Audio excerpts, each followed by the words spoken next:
આગળ સમાચારમાં વાત કરીએ તો સમાચાર સામે આવી રહ્યા છે તો મહત્વપૂર્ણ સમાચાર પ્રાપ્ત થયા છે તો ઉત્તરકાશીના યમનોત્રીમાં ધામમાં પ્રવાસીઓની ભારે ભીડ જોવા મળી છે।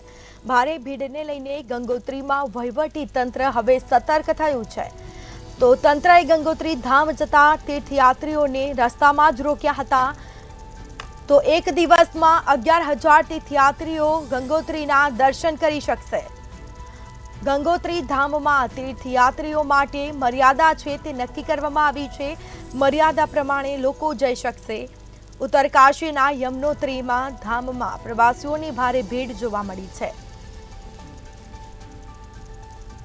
તો કહી શકાય કે ભારે ભીડના કારણે ગંગોત્રીમાં વહીવટી તંત્ર સતર્ક થયું છે। તંત્રએ ગંગોત્રી ધામ જતા તીર્થયાત્રીઓને રસ્તામાં જ રોક્યા। એક દિવસમાં 11,000 તીર્થયાત્રીઓને ગંગોત્રીના દર્શન કરી શકશે। ગંગોત્રી ધામમાં તીર્થયાત્રીઓ માટે મર્યાદા નક્કી કરવામાં આવી છે।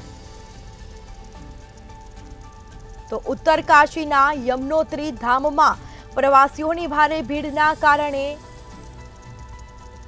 વહીવટી તંત્ર સતર્ક થયું। ભારે ભીડને લઈને ગંગોત્રીમાં વહીવટી તંત્ર સતર્ક થયું છે। તંત્રએ ગંગોત્રી ધામ જતા તીર્થયાત્રીઓને રસ્તામાં જ રોક્યા।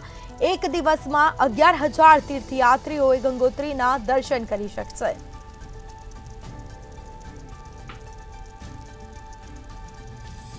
તો કહી શકાય કે હાલ વહીવટી તંત્ર સતર્ક થયું। ઉત્તરકાશીના યમનોત્રી ધામમાં પ્રવાસીઓની ભારે ભીડ જોવા મળી છે।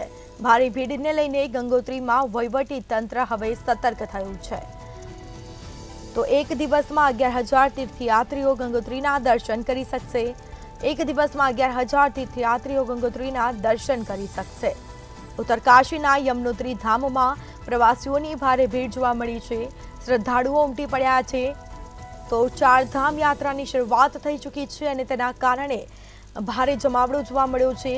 ભક્તોની ભીડ જોવા મળી છે અને તેના કારણે વહીવટી તંત્ર છે તે સતર્ક થયું છે। ભારે ભીડને લઈને ગંગોત્રીમાં વહીવટી તંત્ર સતર્ક થયું। તંત્રએ ગંગોત્રી ધામ જતા તીર્થયાત્રીઓને રસ્તામાં જ રોક્યા હતા। તો એક દિવસમાં 11,000 તીર્થયાત્રીઓ ગંગોત્રીના દર્શન કરી શકશે।